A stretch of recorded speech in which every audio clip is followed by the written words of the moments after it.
Morning, ladies. Yes, I'm stealing that from you, Johnny. Just playing. Good morning, Freedom Family. It is a lightweight, beautiful day out here. Kind of how I like it. A little cloudy, overcast.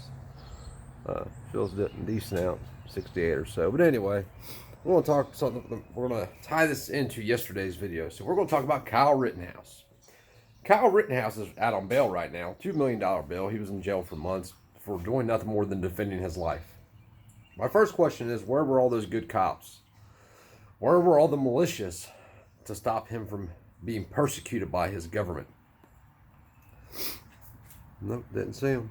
He sat in jail, and then we paid the ransom. People threw in and paid the ransom to the government. Not because he was a flight risk. 17 years old. Where's he going to go? At least without his parents. But because it's a statement. It was a statement is what it was. If you protect yourself against these people, even at a time we were there to actually help these people, we will hammer you to the wall, make your life miserable, lock you up, and you won't be able to get out because you won't be able to afford to get out. They no longer post reasonable bonds to ensure that you come back to court. They post ransoms, what they do. See how much you are worth to the people. The question really is when he's found guilty, because he is going to be found guilty. If he is tried in Kenosha, he will be found guilty. If he's tried in any major city, he will be found guilty. The only chance he has is to be change of venue to some small town America, and then they're still going to ride over it. Best case scenario, they push it down the road, 5, 6, 7, 8 years, and it can be done if his defense counsel is clever enough, and then it's tried at a later date. That's not going to happen, though. They're not going to allow it to happen. So what are you going to do when he is given life, which is what's going to happen, just like Cop Chauvin, and everybody knows I hate cops. Like, I despise cops. I fucking hate cops, but we know what I hate even more? I hate being exactly what I hate by clapping because he was put in jail for some shit he didn't do. I'm all about, let's try him for what he did and give him life for that. But I'm not for giving him life for some shit he didn't do just because I think he deserves life in prison.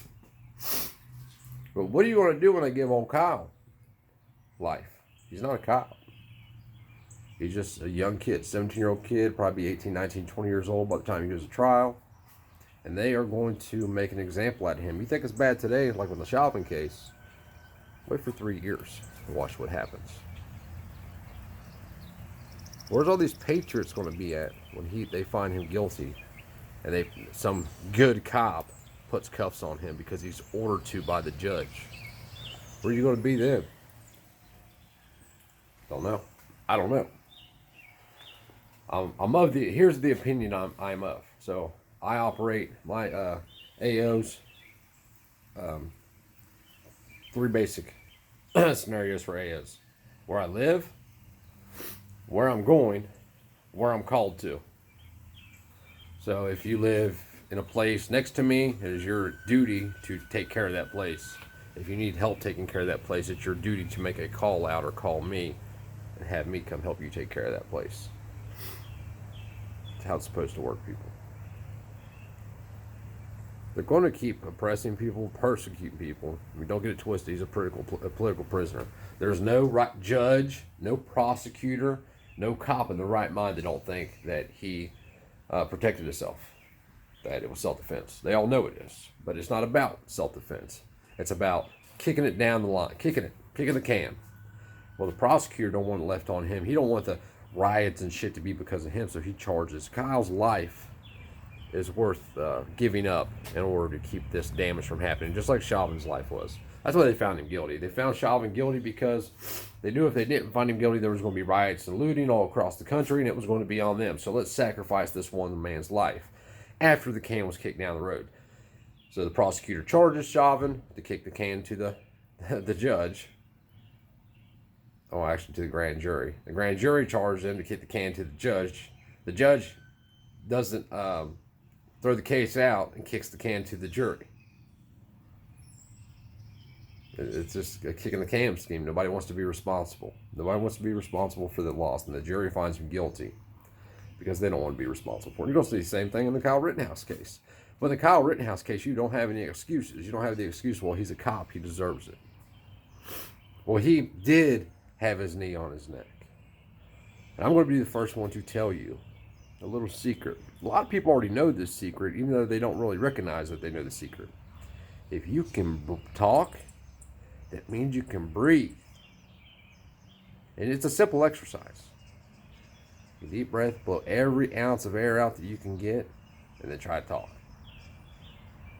If you can talk, you can breathe. So he didn't kill him. What happened was that he swallowed a bunch of drugs, and in the 9 minutes that they were there, those drugs took effect. He died.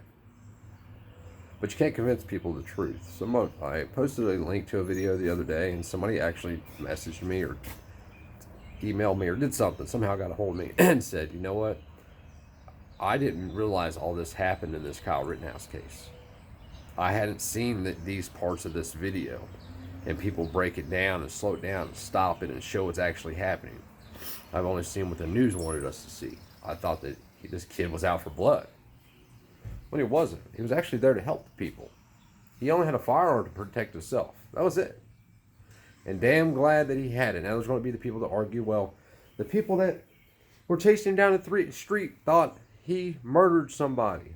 Well, that's a prime example of being situationally aware, knowing what's going on. If you don't 100% know what's going on, you're best off just not to get involved. But number two, it still doesn't negate the fact that they were trying to harm Kyle Rittenhouse, who had committed no crimes, and he had the right to protect himself. There's a legal term for this. I forget what it is, though. When two parties are both acting in a lawful manner. Because if somebody's committed a felony, like killing somebody, you had the right to arrest that person as a citizen. Now, there's some legal things to that, but you do. Just like you have the right to defend somebody if their life is being harmed in any way, or their property. So even though two people are acting lawful and one person kills the other person, doesn't mean this person committed a crime. But regardless of all that, they're still going to find his ass guilty. Bet your ass on it. And I'm just curious where everybody's going to be. Where's everybody going to be that day? You're going to be sitting at your house driving down the road? I think that everybody should take a trip to Kenosha to applaud when he's found not guilty that day. And then maybe, we can have some far right-leaning Republican get on TV and say that if we don't get the verdict we want, we will loot, riot, steal, burn, and murder. Maybe that's the new justice system. And it is. And if you haven't figured it out, there's no justice in the justice system. It has nothing to do with justice. It took me a long time to figure this out, but I figured it out. My son's case, and I know I use my son's case a lot, and I'm sure you all are sick of hearing about it, but it's a prime example. The people who heard that recording that I put up, I stood in the courtroom and told the court they were giving the guy that killed my son, he's standing right there in front of me, they're giving him far too much time. My reason behind that is that the court didn't prove that he murdered my son. This 25-year-old kid that just signed a piece of paper saying he murdered my son doesn't understand the difference between murder and killing. And I'm not dumb enough to think that my son was incapable of doing something immoral enough that being killed was the solution to the problem. I don't know we don't know. I don't know if my son was murdered or killed, and I will never know at this point. There's no justice in the justice system. It's not about justice. It's about policy. It's about instilling fear in you. It's about slavery. This is true. Go look at the 13th Amendment. If it was about justice, the court would have cared what I had to say, and they didn't care. They didn't care at all. I even explained to the court how they were creating a killer. They were taking a young kid that had killed two people, and at this point we have to assume that he was in the right, because you have to default to freedom, you have to default to innocence. So I assumed that day that he killed my son. He didn't murder my son. And I told the judge that it was way too much time. They shouldn't even give him 10 years. If he only killed my son, if he acted in self-defense, they shouldn't give him any time. He shouldn't even be in jail. But we don't know what's going to happen because the court, and here's what the courts do. And they do this all the time. They screw people's lives up all the time. They will stick a piece of paper from them and say, hey, you're facing this much time right here. You're facing 15 years. But if you sign this little piece of paper over here, we'll go ahead and give you 6. But if you go to trial, we're going to make sure you get the whole 15 when you lose. And that's how they'll say it. And it ruins people's lives every day in this country. And it, especially young kids, and they don't realize how that's going to affect them over time. It's not about justice. If it was about justice, the court would have cared what I had to say. It's not about paying a debt to society. It's about paying a debt to the victim. Since my son was the victim, he is now dead. It's about paying a debt to the family, and the family is not being paid any debts by this man being in prison. The best thing they could have done for him and my family, if he killed my son, not murdered my son, killed my son, understand there's a difference, is for him to get out and live a productive life. Because all it did was ruin 3 families. My son was murdered, my son's friend was murdered, this guy killed him. I'm sorry, I got a spam thing going on my phone. But it's not, wake up, people. It's not about justice anymore. It's not about right and wrong anymore. It's not about moral and immoral.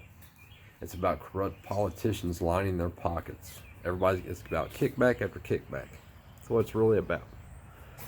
And if you look, you can verify all this shit for yourself. Go look at, for instance, in Ohio, go look at who owns Turtle Creek Rehab. Open your eyes to that. Go look at who owns the halfway houses. It's all the same judges and shit that are sending people to these programs from prisons. Now in Ohio, from what I hear, from what my buddies tell me, you can't even turn down the halfway house. Now you're 600. Once you get 180 days to the door, they kick you into a halfway house. So if you're in school, because for example, and here's another way they do kickbacks in Ohio on the prison system, they take multi-millions of dollars from the federal government to educate these people. It's called rehabilitation, and there is no rehabilitation in correction.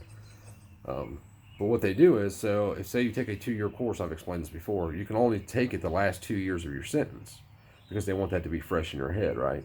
So if you have a 5-year sentence, you can't start barber school until you're 2 years to the door. But then if they kick you out to the halfway house at 6 months to the door, guess what doesn't happen? You don't finish the last 6 months of your class.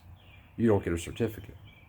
And then when they give you your $75 or whatever it is and send you to the halfway house, they don't pay for you to go to school. You got to figure all that shit out on your own. I know multiple people that have been in halfway houses, and it's a scam. But it generates money. Who does it generate money to? Go find out who owns the buildings, people. You'll find out in the vast majority of cases, it's the same judges from the surrounding communities of that halfway house. It's not by coincidence. But you'll have a good day. Trust me, you're not us in the justice system. And here's what really should have happened in the Shopping case. Since you couldn't have a fair trial, and the judge said that where else, if you can't have a fair trial here, he's not going to be able to have a fair trial anywhere else in Wisconsin, then they shouldn't have tried him. They should have released him. That's what should have happened.